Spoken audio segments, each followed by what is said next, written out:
Covid ವ್ಯಾಕ್ಸಿನ್ಗೂ ಹೃದಯಾಘಾತಕ್ಕೂ ಯಾವುದೇ ರೀತಿಯಾದಂಥ link ಇಲ್ಲ. ಆದರೆ ಕೋವಿಡ್ ಕಾಯಿಲೆಗೂ ಹೃದಯಾಘಾತಕ್ಕೂ ಲಿಂಕ್ ಇದೆ.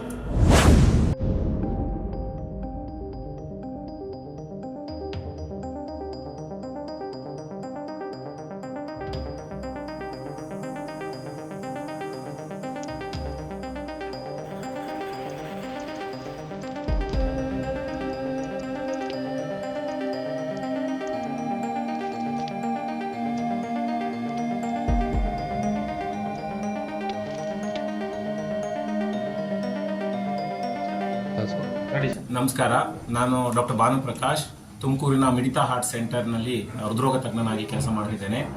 ಸೊ ನವೆಂಬರ್ 30ನೇ ತಾರೀಕು ಭಾನುವಾರ ನಮ್ಮ ಆಸ್ಪತ್ರೆಯ ಉದ್ಘಾಟನೆ ಇದೆ. ನಮ್ಮ ಆಸ್ಪತ್ರೆಯಲ್ಲಿ 24 ಗಂಟೆ ದಿನದಲ್ಲಿ ವಾರದಲ್ಲಿ 7 ದಿನ ನಾವು ಎಮರ್ಜೆನ್ಸಿ ಸರ್ವಿಸಸ್ನ ಕೊಡ್ತಾ ಇದ್ದೀವಿ. ಹೃದ್ರೋಗಕ್ಕೆ ಸಂಬಂಧಪಟ್ಟಂತಹ ಹೃದಯಾಘಾತ ಇರ್ಬೋದು, ಹಾರ್ಟ್ ಫೇಲ್ಯೂರ್ ಇರ್ಬೋದು ಅಥವಾ ಮತ್ತೊಂದಿರ್ಬೋದು, ಪ್ರತಿಯೊಂದು ಸಮಸ್ಯೆಗಳಿಗೆ 24/7 ಸರ್ವಿಸಸ್ ನಮ್ಮ ಆಸ್ಪತ್ರೆಯಲ್ಲಿ ನಾವು ಕೊಡುವಂತಹ ಒಂದು ವ್ಯವಸ್ಥೆಯನ್ನ ಮಾಡ್ಕೊಂಡಿದ್ದೇವೆ. ತಾವುಗಳೆಲ್ಲ ಇನಾಗ್ರೇಷನ್ಗೆ ಬಂದು ನಮ್ಮ ಆಸ್ಪತ್ರೆಯಲ್ಲಿ 24/7 ಎಮರ್ಜೆನ್ಸಿ ಸರ್ವಿಸಸ್ ಇರುತ್ತೆ. ICU ಮತ್ತೆ ಕರೋನರಿ ಕೇರ್ ಯೂನಿಟ್ ಇರುತ್ತೆ. ಮತ್ತೆ ಸುಸಜ್ಜಿತವಾದಂತಹ ಅಡ್ವಾನ್ಸ್ಡ್ ಕ್ಯಾಥ್ಲ್ಯಾಬ್ನ ಇನ್ಸ್ಟಾಲ್ ಮಾಡಿದ್ದೀವಿ. ಆಪರೇಷನ್ ಥಿಯೇಟರ್ ಇರ್ತದೆ, ಪ್ಲಸ್ ವಾರ್ಡ್ ಸರ್ವಿಸಸ್ ಮತ್ತಷ್ಟು ಇರ್ತದೆ.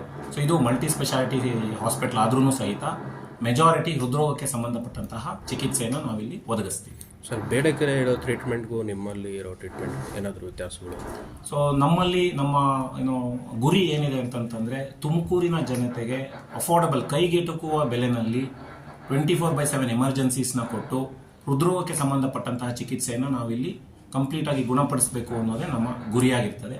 ಇದರ ಜೊತೆಗೆ ಇನ್ನೊಂದು ಬಹಳ ಮುಖ್ಯವಾದಂತಹ ಗುರಿ ಅಂದರೆ ನಮ್ಮ ಜೀವನ ಶೈಲಿಯನ್ನು ಸರಿಪಡಿಸ್ತಕ್ಕಂಥದ್ದು, ಅದರ ಬಗ್ಗೆ ಮಾಹಿತಿಯನ್ನು ಕೊಡ್ತಕ್ಕಂಥದ್ದು ನಮ್ಮ ಒಂದು ಗುರಿಯಾಗಿರ್ತದೆ.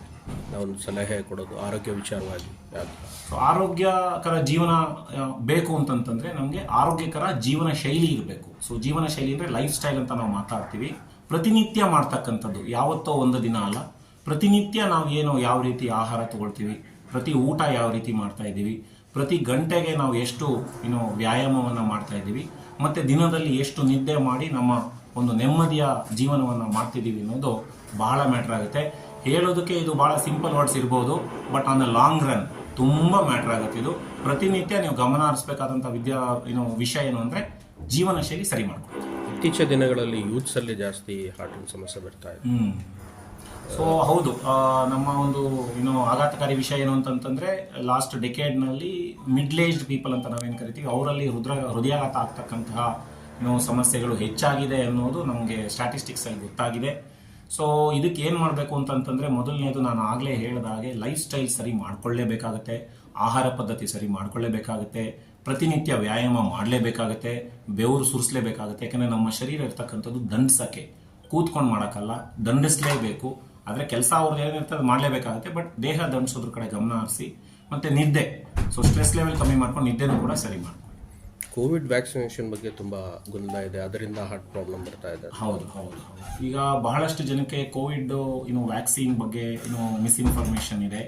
ಸೊ ಇತ್ತೀಚೆಗೆ ಆ್ಯಕ್ಚುಲಿ ಅದ್ರ ಸ್ಟಡಿ ಕಳೆದ 2 ತಿಂಗಳ ಕೆಳಗಡೆ ಪಬ್ಲಿಷ್ ಆಯಿತು.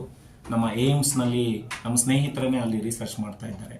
ಸೊ ಅವರು ರಿಸರ್ಚ್ ಮಾಡಿ ಇದು ಇಂಪ್ರೆಷನ್ ಬಂದಿದ್ದಾರೆ ಅಂದರೆ, ಕೋವಿಡ್ ವ್ಯಾಕ್ಸಿನ್ಗೂ ಹೃದಯಾಘಾತಕ್ಕೂ ಯಾವುದೇ ರೀತಿಯಾದಂಥ ಲಿಂಕ್ ಇಲ್ಲ. ಆದರೆ ಕೋವಿಡ್ ಕಾಯಿಲೆಗೂ ಹೃದಯಾಘಾತಕ್ಕೂ ಲಿಂಕ್ ಇತ್ತು. Okay, thank you.